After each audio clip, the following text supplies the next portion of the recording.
Bidders को तरजीह किस बुनियाद पर दी जानी है, यानी जो सबसे ज़्यादा बोली लगा देगा, चाहे उसका मुतल्लिका तजुर्बा ना हो, चूँकि इन 6 बिडर्स में कोई 2 मुतल्लिका तजुर्बे वाली एयरलाइंस भी शामिल हैं, उनके ग्रुप्स भी शामिल हैं, तो ये रेलेवेंट एक्सपीरियंस को तरजीह दी जाएगी एक मुनासिब बिड के साथ, या जो सबसे ज़्यादा बोली लगा देगा, चूँकि वो इन्वेस्टमेंट सबसे बड़ी कर रहा होगा, ख्वाह उसका मुतल्लिका तजुर्बा हो या नहीं हो, तो उसको फिर तरजीह दी जाएगी?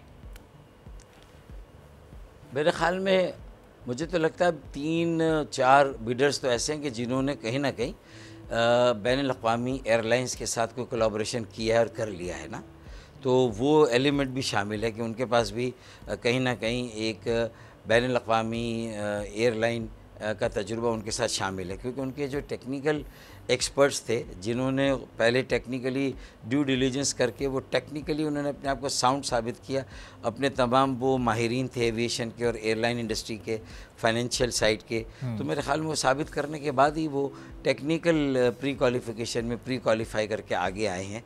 तो मेरे ख्याल में फिर ये चीज़ मैटर नहीं करेगी कि टेक्निकली किसके साथ एयरलाइन है और किसके साथ एयरलाइन नहीं है, या तजुर्बा है या नहीं है। मेरे ख़्याल में वो उन्होंने उस रिक्वायरमेंट को पूरा किया है और अब ये दूसरा मरहला और फाइनल राउंड है और वो नीलामी और बोली है, जिसकी सबसे ज़्यादा बोली होगी मेरे ख़्याल में उसका सबसे ज़्यादा चांस है।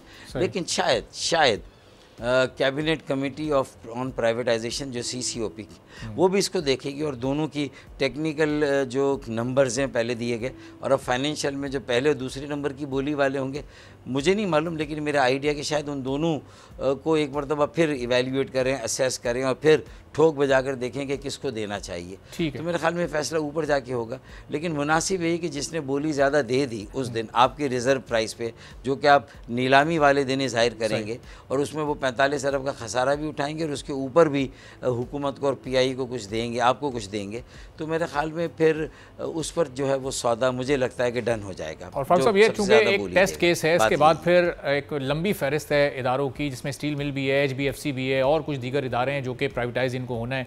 ये जो पिछले 7 साल में प्राइवेटाइजेशन मिनिस्ट्री की परफॉर्मेंस है, अगस्त 2007 में इस मिनिस्ट्री को अलहदा किया गया, तो ये 7 साल में एक भी प्राइवेटाइजेशन नहीं कामयाब हो सकी। क्या तरजीह नहीं थी सियासी जमातों की, या प्रेशर कोई ऐसा आड़े आ जाता था कि कोई हिम्मत ही नहीं करता था इस अमल को मंतकी अंजाम तक पहुँचाने की? बुनियादी वजह क्या कि हम 7 साल में एक भी प्राइवेटाइजेशन अलहदा मिनिस्ट्री होने के बावजूद नहीं कर सकें?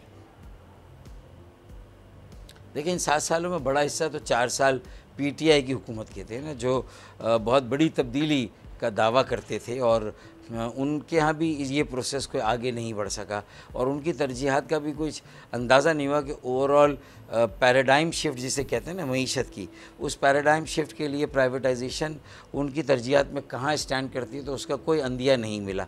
तो इससे अंदाज़ा होता है कि उनके भी जो मईशत के माहिरीन थे वो कोई बहुत ज़्यादा मालूमात नहीं रखते थे, जिससे कि पब्लिक प्राइवेट पार्टनरशिप के साथ प्राइवेटाइजेशन हो या आउटसोर्सिंग ऑफ मैनेजमेंट हो, और या फिर यह है कि 25-25% पहले शेयर जो है वो बेचे जाएं। बहुत सारे मॉडल्स हैं ना, तो कुछ भी नज़र नहीं आया PTI की हुकूमत में।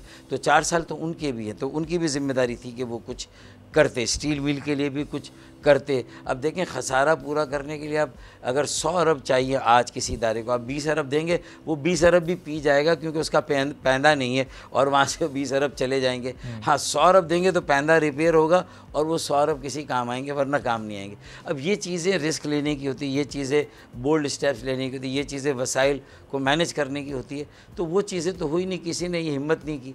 तो मेरे ख्याल में सभी की कहीं ना कहीं कोताही है और सभी डरते थे कि ये हम करें ना करें। मेरे ख्याल में ये जो हुकूमत कर रही है, कम से कम जहाँ उसने महंगाई बढ़ा दी, जहाँ बेरोज़गारी बढ़ गई, जहाँ IMF के हवाले अपने आप को कर दिया और आम लोगों को टैक्सों की सारी जो टैक्सों का शिकार है वो आम लोगों को कर दिया, जबकि वडेरों जागीरदारों पे कोई टैक्स नहीं लगाया उनकी आमदनी पे। ताजिर और रियल इस्टेट वाले भी देते अगर ज़रात पर और बड़े वडेरों जागीरदारों पे टैक्स लगाएं, लेकिन वो आमदनी की तो बात ही नहीं हुई, इनडायरेक्ट टैक्सेस पर इन्हिसार है। तो ये बहुत सारी चीज़ों पे वो भी उस तरह नहीं कर सकें और इसीलिए IMF के माजी के प्लान भी फेल होते रहे कि आपने वो इस्लाहत उस तरह नहीं की जिससे आम आदमी को भी खड़े रहने का, जिंदा रहने का मौका मिले। उसे तो मार दिए, उसको मार के कौन सी मईशत आपकी खड़ी होगी, संभलेगी? हम बार बार कहते लेकिन हमारी बात नहीं मानते, आगे भुगतेंगे ये। अच्छा खैर, अब हम इस पर आ जाए तो प्राइवेटाइजेशन के 7 साल भी इसी तरह गुजर गए ना। उनकी तरजीहात पता नहीं क्या थी। गवर्नेंस में ट्रांसफ़र, पोस्टिंग एक बहुत बड़ा टाइम ले लेती है कि किसी ना किसी जान पहचान, फिर बोर्ड में अपने लोगों को लगाना जो ऑटोनोमस बॉडी से, ये चीज़ें बड़ा टाइम ले जाती हैं। और फिर अखराजात को कम अगर करना है तो सोच विचार में टाइम निकल जाता है। आमदनी कहाँ से बढ़ानी है तो उसमें टाइम निकल जाता है।